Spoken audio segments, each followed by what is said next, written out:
窄嘅辦公室都可以運動。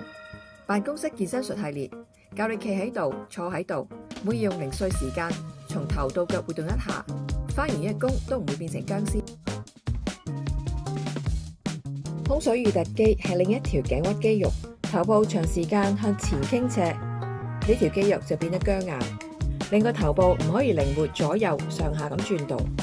空水乳突肌環繞頭部嘅後方，透過筋膜嘅連接，從耳後延伸到鎖骨同埋胸骨，再向下延伸到腹直肌，係能夠將我哋頭部向前拉動。由於佢同鎖骨相連，所以都會影響到肩膊嘅活動。將手指放喺鎖骨嘅下方，將鎖骨底下嘅筋膜向下拉，同時將頭部向斜後方擱起，令到耳仔遠離鎖骨。呢個姿勢維持60至90秒。拉伸嘅目標部位除咗空水乳突肌，仲有頸部斜前方嘅組織。調整條頸嘅角度同埋方向，就可以揾到理想嘅伸展區域。重點係要用手指用力按壓嘅筋膜。